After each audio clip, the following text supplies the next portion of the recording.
eu comecei a fazer terapia. Aí nessa busca de saber quem se é, um dia abordei uma história que meu pai me contava quando eu era criança. Desse relato que é sobre os homens passados da família, fiquei querendo saber o quanto desses homens havia em mim. Através da história, com H maiúsculo, escutei as fontes orais, localizei as fontes escritas e percorri os lugares que a cronologia me levou.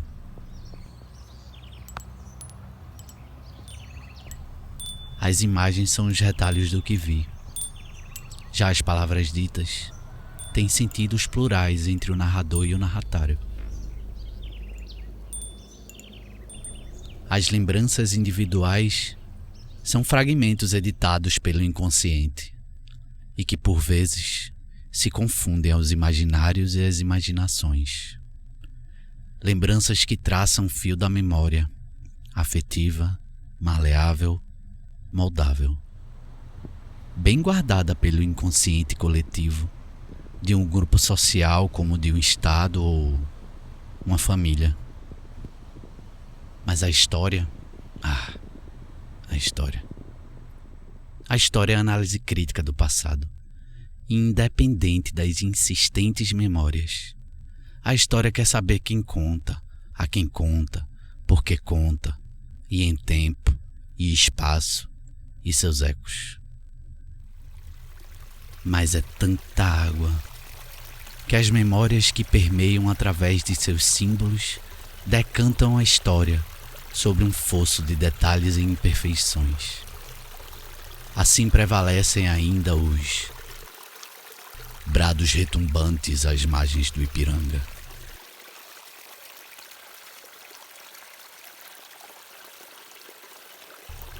Frágil como um barro de um rio seco.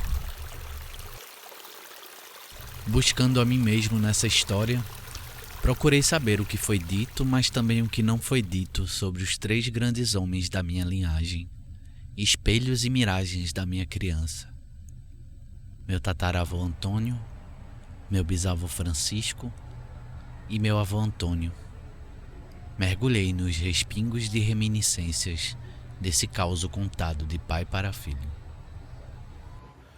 Essa história pode ter versões várias, porque sempre foi uma coisa verbal na família. O que eu sei, como disse, foi mamãe que contou. A história que ela me contou é que vovô era filho do Antônio. Eu não sei se ele era redator, ou era jornalista, ou era dono de jornal. Nunca ficou claro isso para mim. E ele era de oposição. Ele falava, portanto, não devia falar bem do governador. E não sei o que ele escreveu. E minha mãe conta que, por conta do que ele escreveu, o governador chamou ele de moleque. E a mulher dele, que é a minha bisavó, eu não sei o nome dela. Você vê como era naquela época, né? Só sei o nome dele. Eu sei que minha mãe conta que ele se despediu dela de certa forma. Não sei se ele contou o que ia fazer, mas ela contava assim, que ele fez uma espécie de despedida com a esposa, tanto que contaram a vovô. E vovô acho que era menor ainda, ou era um jovem adulto, não sei qual a idade que tinha, mas era jovem. E aí o Antônio foi para o porto. Quando o vovô soube da história, foi atrás, mas não chegou a tempo. Não sei o tempo que estava entre um barco e outro.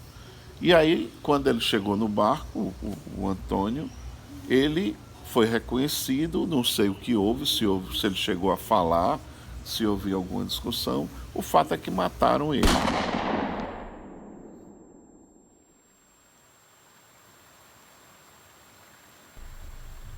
Comecei a pesquisa na chamada Enciclopédia Universal, Wikipédia, para saber se tinha alguma coisa lá. E encontrei o verbete de Antônio Pinto Nogueira Acioli, o tal governador do Ceará. Mas lá no finalzinho, uma menção ao meu passado saltou aos meus olhos. Bandidos de nome Clementino, que foram pagos por grupos de opositores e assassinos do primogênito do governador. De Antônio Clementino de Oliveira, guardo esse retrato, suas feições e essa história. Digno de apreço é o significado desse nome, que viria a ser o segundo nome de tantos homens nessa família. Recebi do meu pai esse título de Antônio, assinado por 2 ex-presidentes da República. Atravessando as gerações, este pedaço de papel garante que meu tataravô foi um grande homem.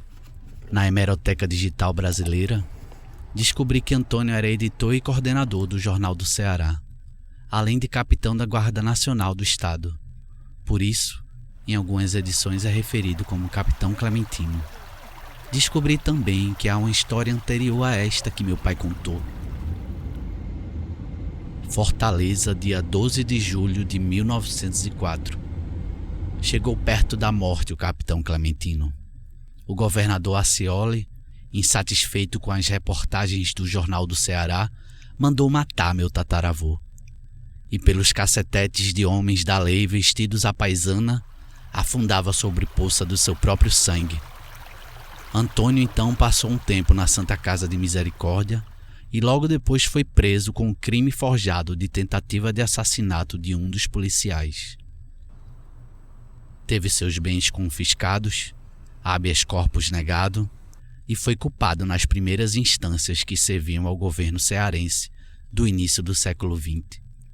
Por insistência de jornalistas de todo o Brasil, o caso foi para o STF, que determinou a ilegalidade da prisão e liberdade de Clementino de Oliveira. Esta também foi a última notícia sobre ele nos jornais. Depois há um vácuo.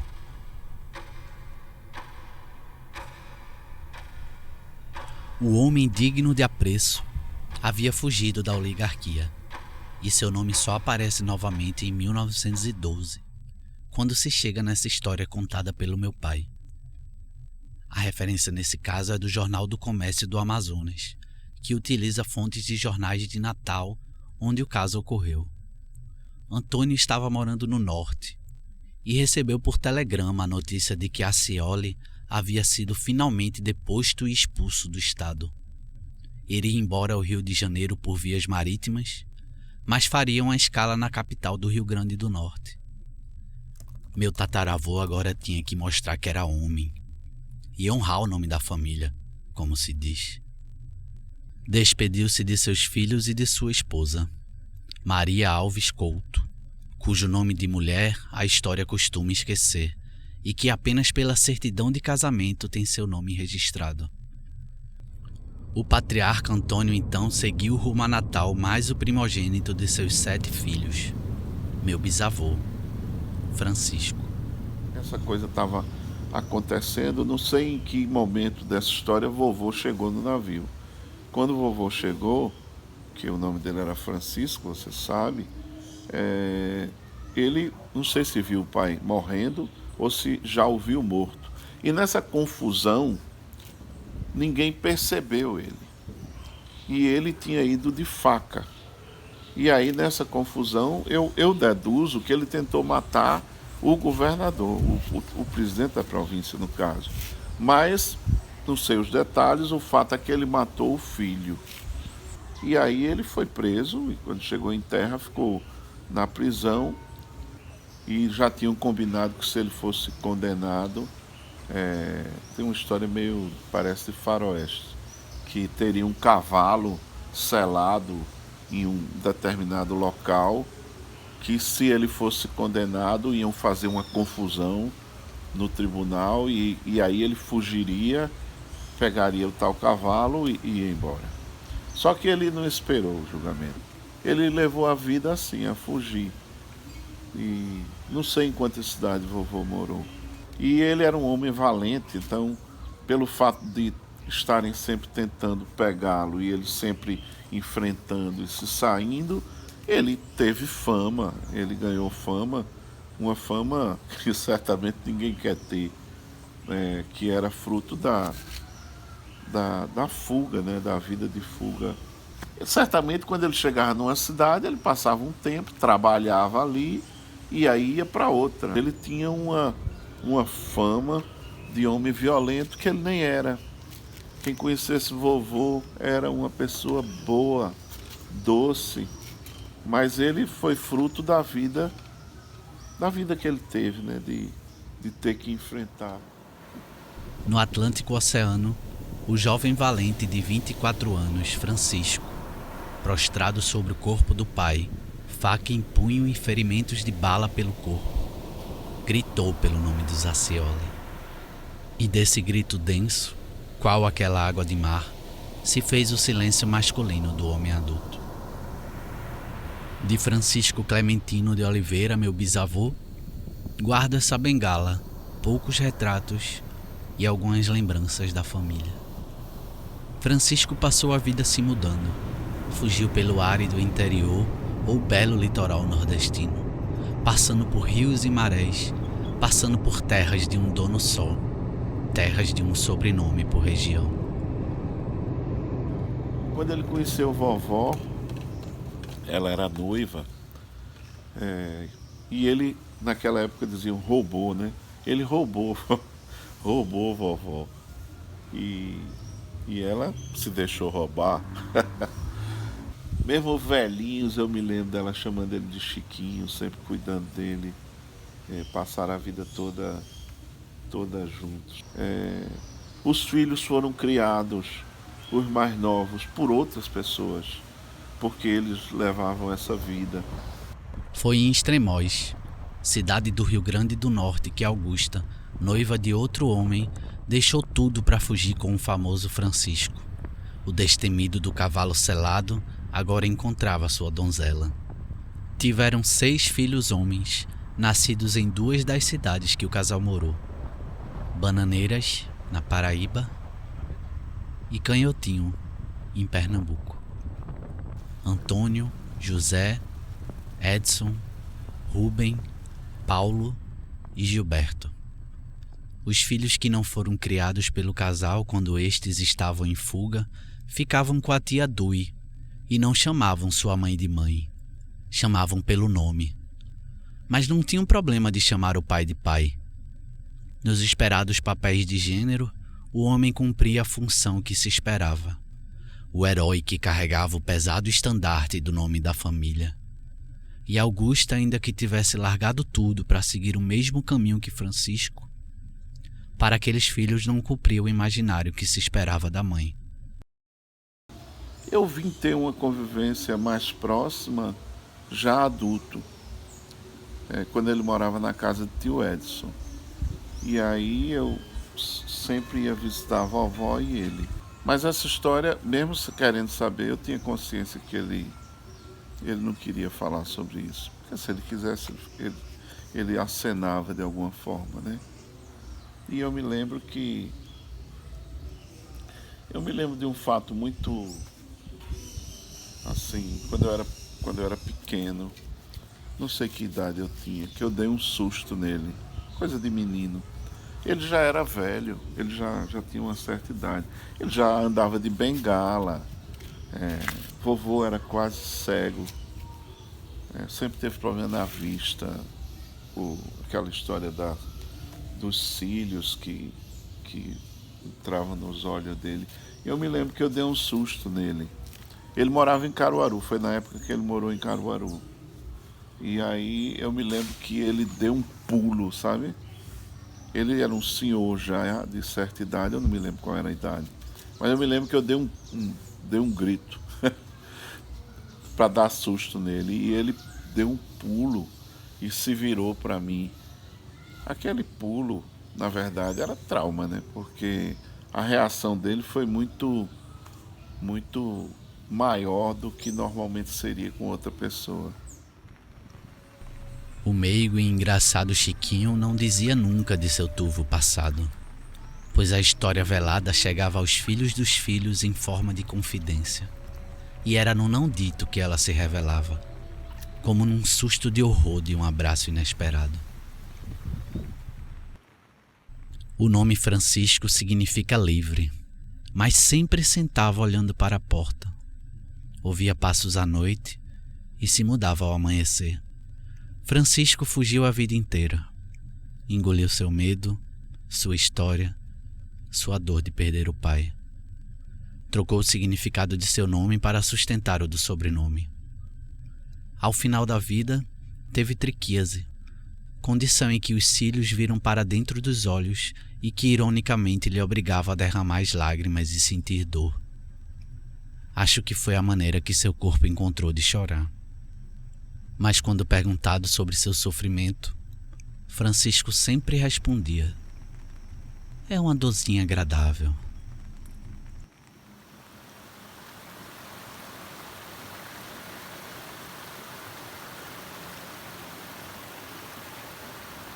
Vovô perdeu tudo. Se ele tinha alguma posse, deixou de ter. Porque quando meu pai nasceu, que era o mais velho, nasceu na pobreza. Foi servir ao exército como uma opção para sair da pobreza, né? Você veja, a minha mãe só casou com meu pai porque meu avô fugia. Porque minha mãe era de Olinda.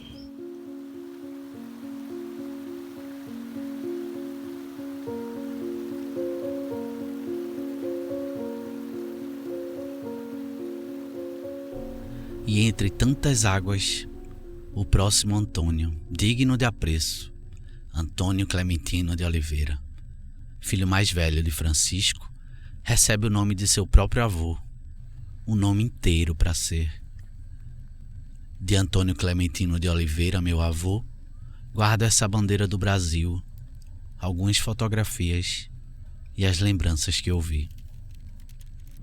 Antônio era um homem sério, reto e simples. Major militar da reserva, foi mandado para Caruaru pelo exército, onde teve 2 cargos públicos de secretário. Republicano como foi seu avô, colocava o hino nacional às 7 horas da manhã nos 7 de setembro.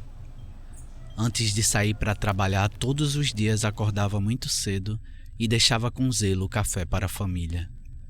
E eram nesses pequenos gestos que se recebia o eu te amo não dito pelo distante homem.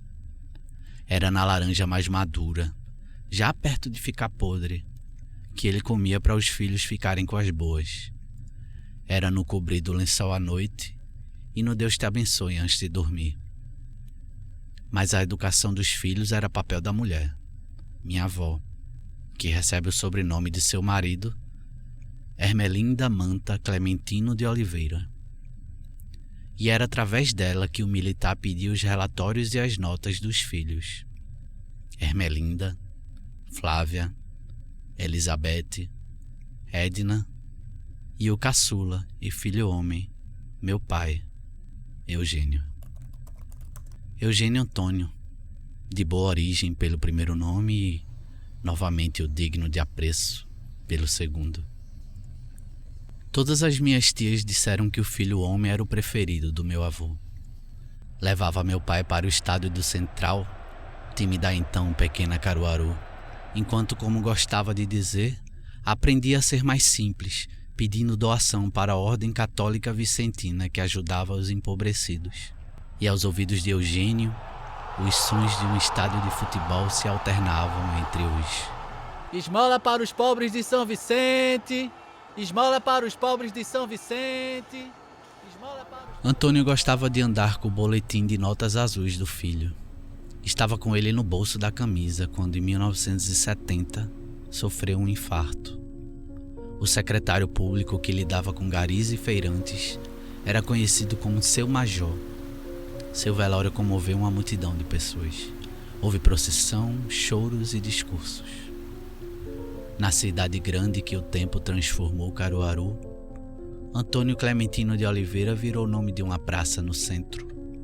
A Praça Major Clementino é onde hoje se comemora o 7 de setembro que meu avô tanto prezava. Quando você me disse que ia querer que eu falasse essa história, eu fiquei pensando. Você vê como a ação de um único homem determinou a vida de tantos, né? Porque o fato dele ter ido tomar satisfação, que talvez fosse o que as pessoas que o conheciam esperassem dele, e talvez fosse visto até como uma coisa boa, na verdade não foi, né? Porque ele morreu, o filho dele viveu fugindo e, de certa forma, determinou a minha vida, a sua.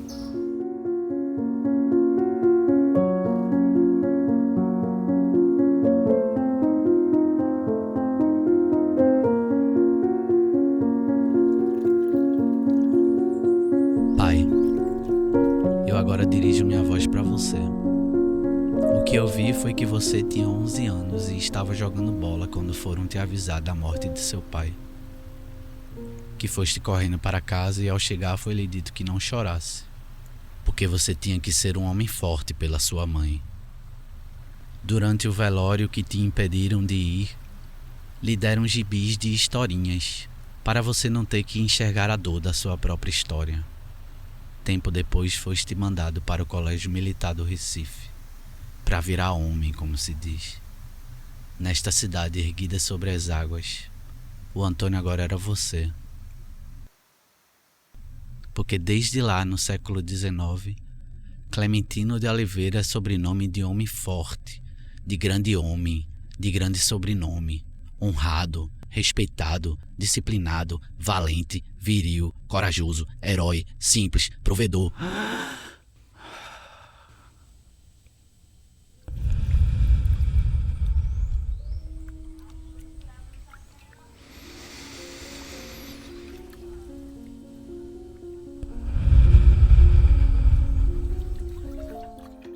Cardando os relances de pretéritos nesse percurso, separei o que é história e reescrevi no Wikipédia o verbete de Antônio Pinto Nogueira Scioli e registrei também o verbete de Antônio Clementino de Oliveira, com o que pude observar através das fontes históricas, tomando a perspectiva do meu tataravô.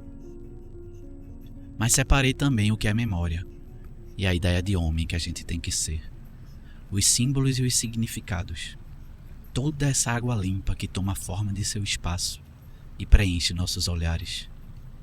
É essa precisão de ser mesmo, com as coisas que a gente viu e as coisas que a gente não viu, os lugares que a gente andou e os que a gente não andou.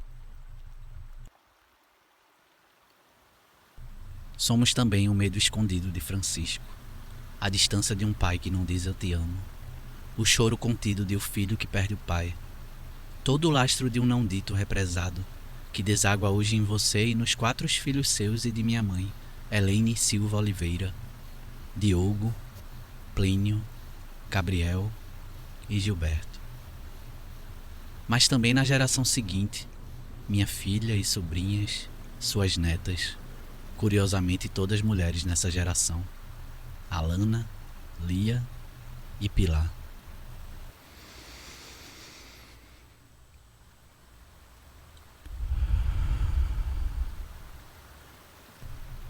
E eu que sou Gabriel, que significa mensageiro, veja só. E eu que sinto tanto, pai. Aceito minha sensibilidade. Eu troco sangue pela lágrima. Me derramo. Choro. Eu digo, deixe que venha. Invada nossas construções, enferruje nossos brasões, nossas armaduras. Mas traga à superfície nossas dores e imperfeições. Até tudo vira mar. Até tudo vira mar.